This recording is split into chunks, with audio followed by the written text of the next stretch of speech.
tubuhmu makin tua dan lama, namun roh dan jiwa makin kokoh dan teguh.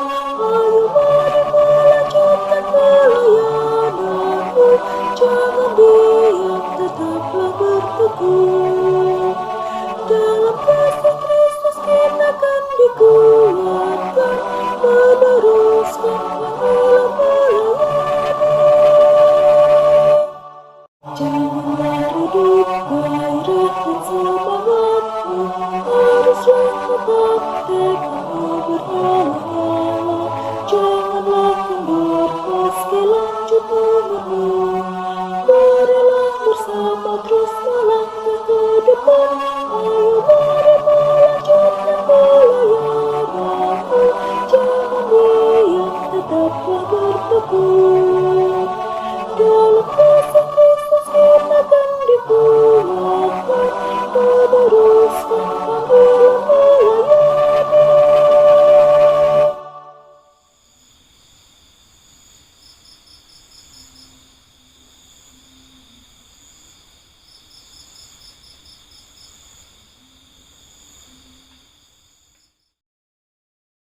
Shalom, selamat malam, Opa dan Oma yang kekasih dalam Tuhan Yesus. Perkenalkan, nama saya Satyati Endang Nusantari dari Pelkat PKLU GPIB Sumberkasih, Jakarta Selatan.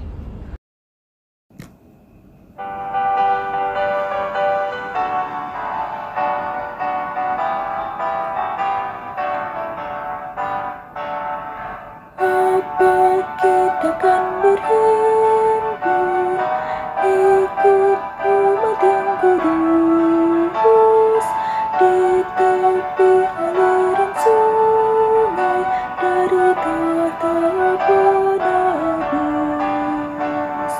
Momen kita pun berhimpun, bersama orang suci yang di situ, di tepi aliran sungai hidup, dari tata penebus. Opa Oma yang Tuhan Yesus kasihi, sesuai dengan program acara SPMAB, mari Opa dan Oma kita membaca Alkitab sebelum kita beristirahat malam hari ini. Sebelum membaca firman Tuhan, mari kita berdoa. Segala puji syukur dan kemuliaan hanya bagi Tuhan Yesus. Terima kasih untuk pelindungan dan penyertaan Tuhan sepanjang hari ini kepada kami sekeluarga. Dalam keadaan sehat walafiat, kami Opa dan Oma akan membaca sebagian dari firman Tuhan. Namun sebelum itu, ampuni atas segala kesalahan dan dosa kami, atas pikiran, perkataan, tingkah laku kami yang tidak berkenan di hadapan-Mu. Kami memohon ampun, agar kami dapat layak di hadapan-Mu dan mengerti apa yang disampaikan dalam firman yang akan kami baca, sehingga kami dapat melakukannya. Biarlah Roh Kudus-Mu terus selalu memimpin kami dalam kehidupan kami. Di dalam nama Tuhan Yesus, firman yang hidup, kami berdoa. Amin. Oma dan Opa yang kami kasihi, mari kita membaca firman Tuhan dalam renungan malam sesuai dengan SBU pada hari Jumat tanggal 15 Mei 2026, yaitu pada kitab Wahyu 6 ayat 1-11. Yang demikian dikatakan. Lalu aku melihat anak domba itu membuka yang pertama dari ketujuh meterai itu, dan aku mendengar yang pertama dari keempat makhluk itu berkata dengan suara bagaikan bunyi, "Guru, mari, aku melihat sesungguhnya ada seekor kuda putih dan orang yang menungganginya memegang sebuah panah, dan kepadanya dikaruniakan sebuah mahkota. Lalu ia maju sebagai pemenang untuk merebut kemenangan. Ketika anak domba itu membuka meterai yang kedua, aku mendengar makhluk yang kedua berkata, "Mari." Lalu majulah seekor kuda lain, seekor kuda merah seperti nyala api, dan orang yang menungganginya dikaruniakan kuasa untuk mengambil damai sejahtera dari atas bumi, sehingga mereka saling membunuh, dan kepadanya dikaruniakan sebilah pedang yang besar. Ketika anak domba itu membuka meterai yang ketiga, aku mendengar makhluk yang ketiga berkata, "Mari." Aku melihat sesungguhnya ada seekor kuda hitam, dan orang yang menungganginya memegang sebuah timbangan di tangannya. Aku mendengar seperti ada suara di tengah-tengah keempat makhluk itu berkata, "Secupak gandum sedinar dan 3 cupak jelai sedinar, namun janganlah merusak minyak dan anggur itu." Ketika anak domba itu membuka meterai yang keempat, aku mendengar suara makhluk yang keempat berkata, "Mari." Aku melihat sesungguhnya ada seekor kuda hijau kuning, dan orang yang menungganginya bernama Maut, dan kerajaan Maut mengikutinya. Kepada mereka diberikan kuasa atas seperempat dari bumi untuk membunuh dengan pedang, dan dengan kelaparan dan sampar, dan dengan binatang-binatang buas yang di bumi. Ketika anak domba itu membuka meterai yang kelima, aku melihat di bawah mezbah jiwa-jiwa mereka yang telah dibunuh oleh karena firman Allah dan oleh karena kesaksian yang mereka miliki. Mereka berseru dengan suara nyaring, "Berapa lamakah lagi, ya penguasa yang kudus dan benar, Engkau tidak menghakimi dan tidak membalaskan darah kami kepada mereka yang tinggal di bumi?" Mereka masing-masing diberikan sehelai jubah putih, dan kepada mereka dikatakan bahwa mereka harus beristirahat sedikit waktu lagi, sehingga genap jumlah kawanan-kawanan pelayan dan saudara-saudara mereka yang akan dibunuh sama seperti mereka. Demikianlah firman Tuhan. Kita akan membaca renungan firman Tuhan yang berjudul "Hidup Bijaksana Karena Setia", dengan nats pada ayat 9 yang berbunyi, "Aku melihat bahwa mezbah jiwa-jiwa mereka yang telah dibunuh oleh karena firman Allah dan oleh karena kesaksian yang mereka miliki."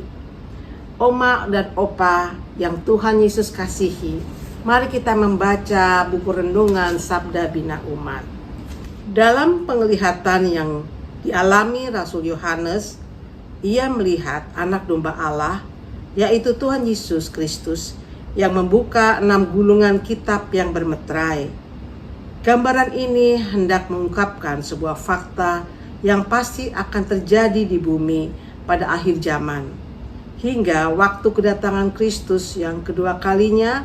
Di saat membuka 4 meterai, diungkapkan munculnya 4 ekor kuda dan penunggangnya, yang menyimbolkan berbagai fenomena.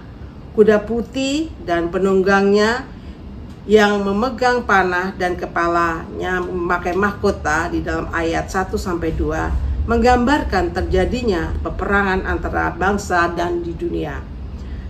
Kuda merah dan penunggangnya seperti menyala api dari ayat 3-4 menggambarkan kehancuran relasi antar manusia karena hilangnya damai sejahtera dalam hati mereka. Kuda hitam dan penunggangnya yang memegang timbangan ayat 5-6 melukiskan kelaparan hebat yang terjadi akibat hancurnya lahan-lahan pertanian. Kuda hijau, kuning dan penunggangnya yang bernama Maut di dalam ayat 7 dan 8 menggambarkan terjadinya kematian yang amat besar di bumi akibat perang. Munculnya berbagai penyakit yang mematikan serta berbagai bentuk kejahatan dan penganiayaan yang dilakukan oleh manusia. Pada pembukaan gulungan kitab Yang kelima, memperlihatkan gambaran orang-orang kudus yang berdoa dan memohon kepada Tuhan yang empunya kuasa. Kiranya Tuhan segera menyatakan penghakimannya atas ketidakadilan yang mereka alami sebagai pengikut Tuhan. Permohonan agar Tuhan menyatakan kuasanya dan kasih setianya. Memulai penampakan ini, firman Tuhan hendak menyatakan dan menyingkapkan kebenaran yang akan terjadi pada saat akhir zaman. Gereja diingatkan melalui Wahyu 6 untuk tetap membangun hidup di dalam kesetiaan iman yang terus bertumpu pada Kristus. Tanda-tanda akhir zaman sudah nyata dan terjadi. Karena itu tetaplah berdoa dan hidup dalam tuntunan firman Tuhan. Karena waktu Tuhan akan segera tiba. Demikianlah pembacaan renungan.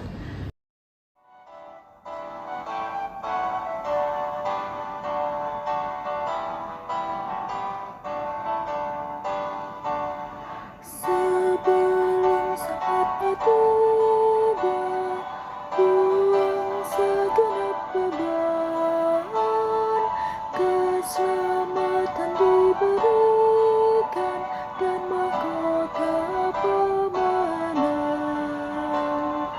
Amin, kita pun berhimpun bersama orang suci yang di situ, di tepi aliran sungai hidup dari tahta penebus.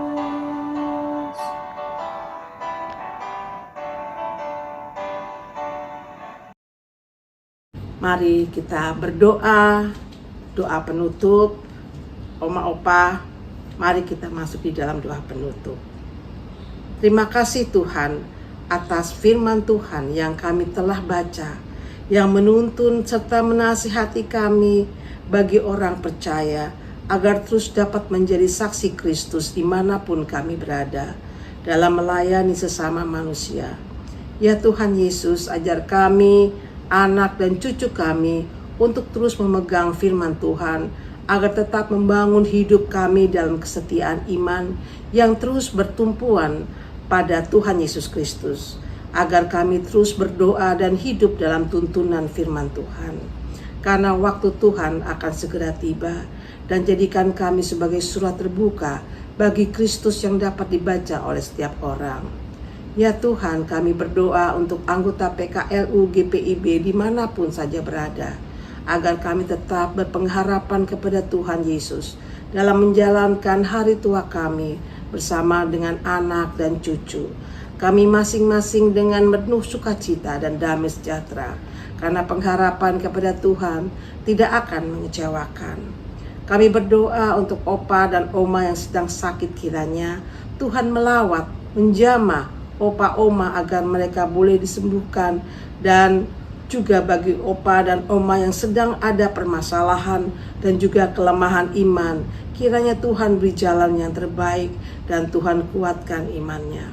Ya Tuhan, kami berdoa bagi majelis sinode, kiranya Tuhan memberi roh hikmat dan bijaksana di dalam menjalankan program, dalam mengambil keputusan, agar segala sesuatu pelayanan yang dikerjakan dapat berjalan dengan baik dan untuk hormat dan kemuliaan bagi nama Tuhan.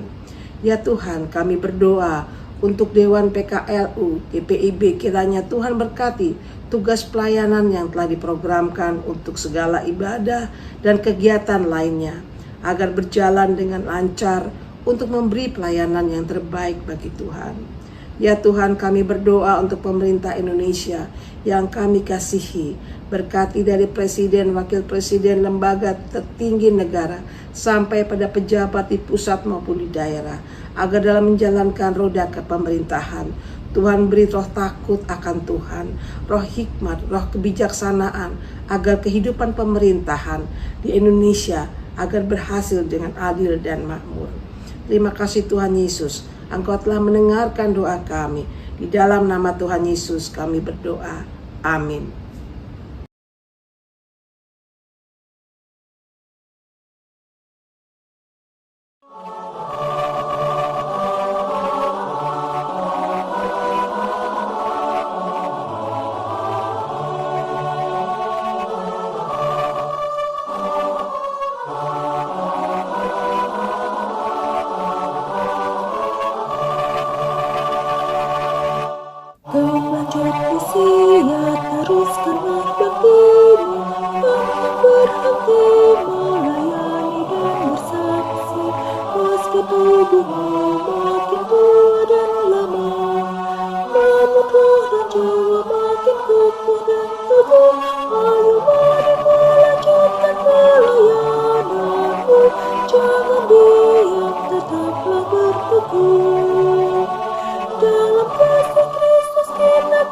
kuatkan, meneruskan